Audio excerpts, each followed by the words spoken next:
मुख्य समाचार। सरकार ने विपणन सत्र 2025-26 के लिए कच्चे जूट का न्यूनतम समर्थन मूल्य 315 रुपए बढ़ाकर 5,650 रुपए प्रति क्विंटल किया। प्रधानमंत्री नरेंद्र मोदी ने कहा, बेटी बचाओ बेटी पढ़ाओ पहल ने लाखों लोगों को प्रेरित किया और महिलाओं को भारत की प्रगति में सबसे आगे रखा। डेमोक्रेटिक नेतृत्व वाले 22 राज्यों ने अमेरिका के राष्ट्रपति डोनाल्ड ट्रंप के जन्म से नागरिकता समाप्त करने के आदेश पर मुकदमा दायर किया। कोलकाता के ईडन गार्डन्स में 5 मैचों की श्रृंखला के पहले T20 में इंग्लैंड ने भारत को 133 रन का लक्ष्य दिया।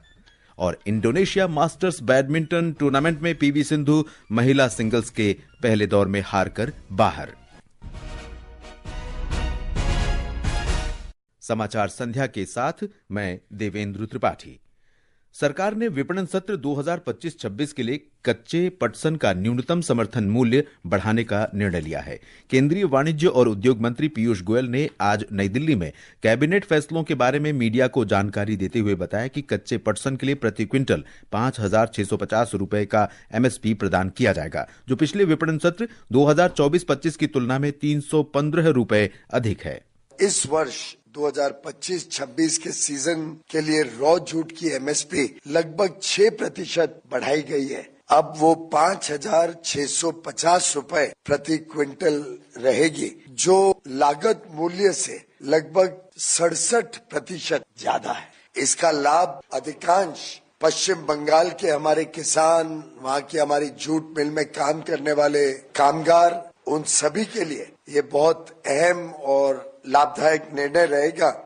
श्री गोयल ने बताया कि केंद्रीय मंत्रिमंडल ने राष्ट्रीय स्वास्थ्य मिशन के अंतर्गत हुई प्रगति की समीक्षा की। उन्होंने कहा कि केंद्रीय मंत्रिमंडल ने यह कार्यक्रम अगले 2 वर्ष के लिए जारी रखने के प्रस्ताव का अनुमोदन कर दिया है। इस बारे में निर्णय पहले लिया गया था। वर्ष 2021 में केंद्रीय मंत्रिमंडल ने राष्ट्रीय स्वास्थ्य मिशन के कार्यान्वयन को 2026 तक 5 साल के लिए बढ़ा दिया था। राष्ट्रीय स्वास्थ्य मिशन ने पिछले 3 वर्षों में मातृ और शिशु स्वास्थ्य, बीमारी उन्मूलन और स्वास्थ्य देखभाल ढांचे में सुधार सहित विभिन्न क्षेत्रों में महत्वपूर्ण प्रगति की है। राष्ट्रीय स्वास्थ्य मिशन ने वित्तीय वर्ष 2021 से 2024 के बीच 12 लाख से अधिक अतिरिक्त स्वास्थ्य कर्मियों को शामिल किया है। इस मिशन के तहत देश भर में लगभग 220 करोड़ कोविड वैक्सीन की खुराक दी गई। 1990 के बाद से मातृ मृत्यु दर में 83% की गिरावट आई है, जो वैश्विक गिरावट 45% से अधिक है। 2015 में प्रति 1 लाख जनसंख्या पर टीबी के मामले 237 से घटकर 2023 में 195 हो गए हैं और इसी अवधि में टीबी मृत्यु दर 28 से घटकर 22 हो गई है। भारत ने खसरा रूबेला टीकाकरण अभियान में 97.98% कवरेज हासिल किया है। इस मिशन के तहत राष्ट्रीय स्किल सेल एनीमिया उन्मूलन मिशन सहित कई नई पहल भी शुरू की गई। पल्लवी परमार के साथ अक्षित वैद्यान, आकाशवाणी समाचार, दिल्ली। प्रधानमंत्री नरेंद्र मोदी ने बेटी बचाओ बेटी पढ़ाओ अभियान के 10 वर्ष पूरे होने के अवसर पर कहा है कि इस अभियान में समाज के सभी वर्गों की भागीदारी रही है। उन्होंने कहा कि इस अभियान से स्त्री पुरुष के बीच का भेद कम हुआ है और बालक बालिकाओं की शिक्षा और करियर के लिए उचित वातावरण तैयार हुआ है।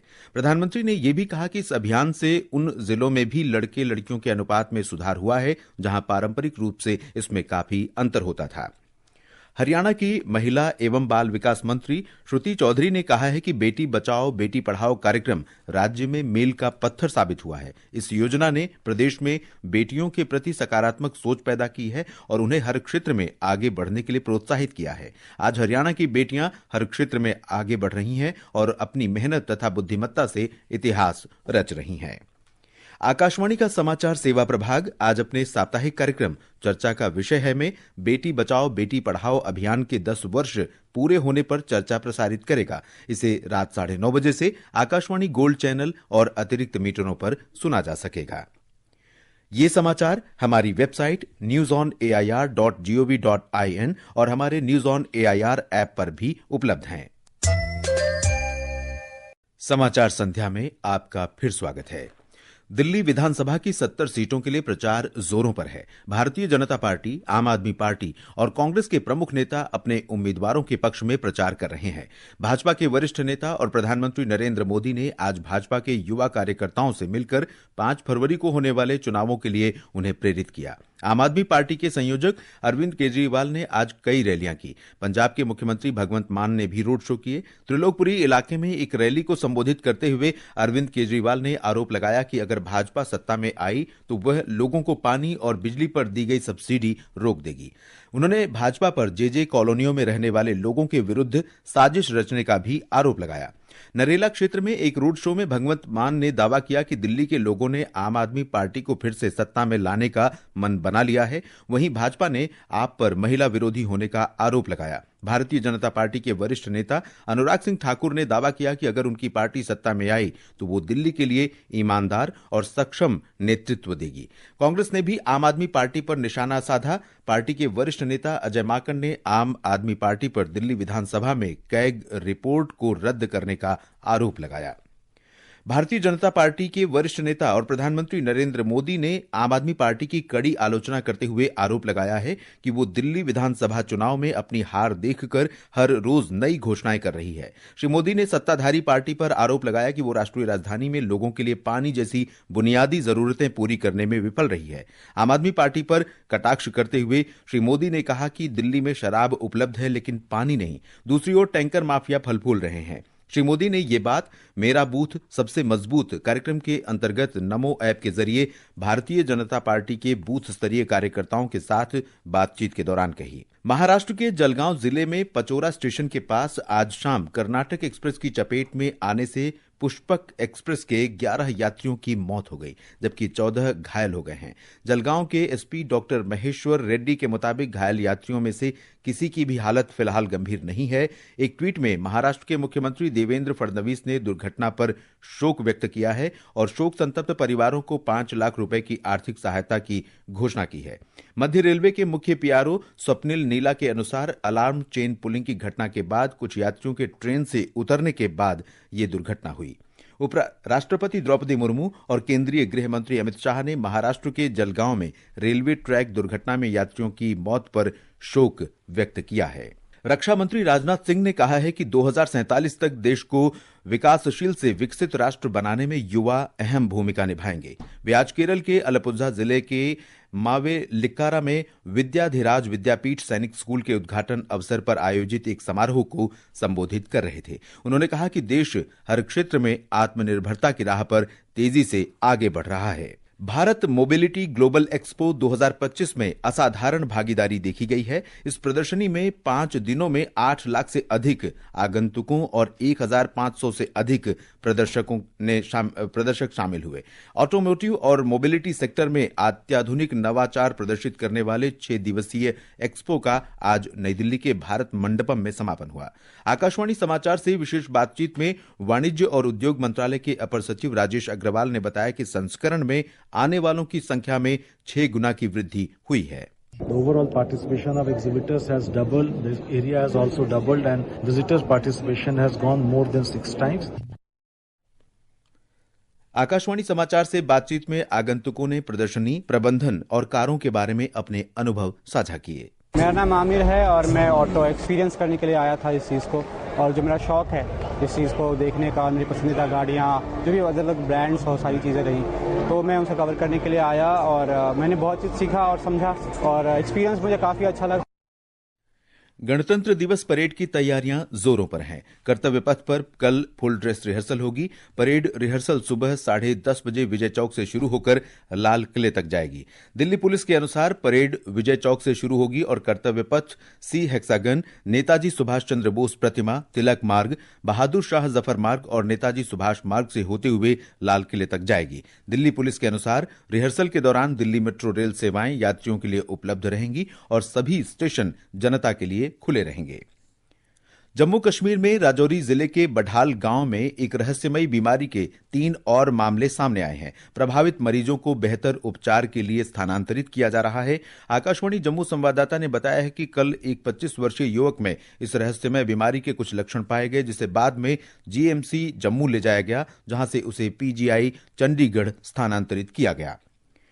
अमेरिका में डेमोक्रेटिक समर्थक राज्यों और नागरिक अधिकार समूहों के एक गठबंधन ने जन्म से नागरिकता समाप्त करने की राष्ट्रपति ट्रंप की योजना को लेकर उनके खिलाफ मुकदमे दायर किए हैं।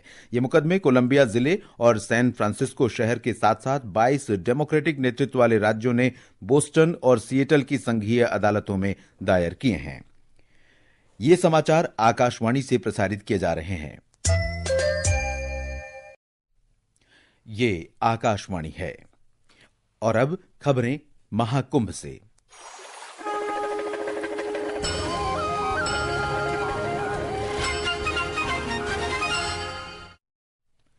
उत्तर प्रदेश सरकार ने राज्य में विकास को बढ़ावा देने के लिए आज परिवर्तनकारी योजनाओं को मंजूरी दी। मुख्यमंत्री योगी आदित्यनाथ की अध्यक्षता में अरैल क्षेत्र के त्रिवेणी संकुल में हुई बैठक में यह निर्णय लिया गया। मीडिया को संबोधित करते हुए उन्होंने कहा कि मंत्रिमंडल ने राज्य राजधानी क्षेत्र SCR की तर्ज पर प्रयागराज चित्रकूट विकास क्षेत्र के विकास को मंजूरी दी है। प्रयागराज के महत्व को आप देख रहे हैं। वैश्विक मंच पर इस समय हमारा प्रयागराज छाता हुआ दिखाई दे रहा है। जिस श्रद्धा के साथ पिछले एक सप्ताह के अंदर 9.25 करोड़ से अधिक श्रद्धालुओं ने संगम में आकर के पावन स्नान का आनंद लिया है, अनुभूति की है, वह अविस्मरणीय है। लखनऊ और उसके आसपास के जनपदों को मिलाकर के एक डेवलपमेंट का प्लान बनाया है। ऐसे ही प्रयागराज और चित्रकूट को मिलाकर के एक डेवलपमेंट रीजन यहाँ पे हम डेवलप करेंगे।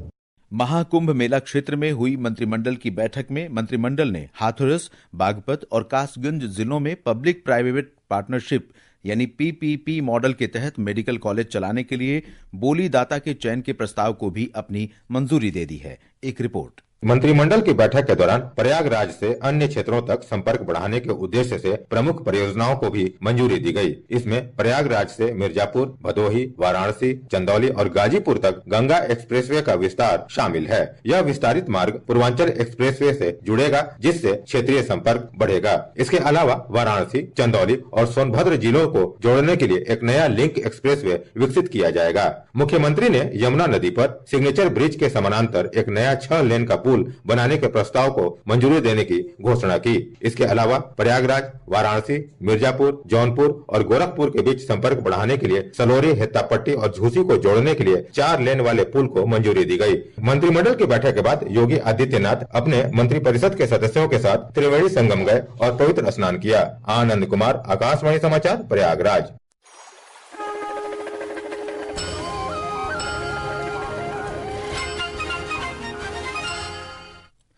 कोलकाता में भारत और इंग्लैंड के बीच 5 T20 क्रिकेट मैचों की श्रृंखला के पहले मैच में इंग्लैंड ने भारत को 133 रन का लक्ष्य दिया है। जकार्ता में इंडोनेशिया मास्टर्स सुपर 500 बैडमिंटन प्रतियोगिता के महिला सिंगल्स मुकाबले में PV सिंधु वियतनाम की TL गुएन से हारकर टूर्नामेंट से बाहर हो गई हैं। और अंत में मुख्य समाचार एक बार फिर। सरकार ने विपणन सत्र 2025-26 के लिए कच्चे जूट का न्यूनतम समर्थन मूल्य 315 रुपए बढ़ाकर 5,650 रुपए प्रति क्विंटल किया। प्रधानमंत्री नरेंद्र मोदी ने कहा, बेटी बचाओ बेटी पढ़ाओ पहल ने लाखों लोगों को प्रेरित किया। महाराष्ट्र के जलगांव जिले में एक दुर्घटना में 11 लोगों की मौत। डेमोक्रेटिक नेतृत्व वाले 22 राज्यों ने अमेरिका के राष्ट्रपति डोनाल्ड ट्रंप के जन्म से नागरिकता समाप्त करने के आदेश पर मुकदमा दायर किया।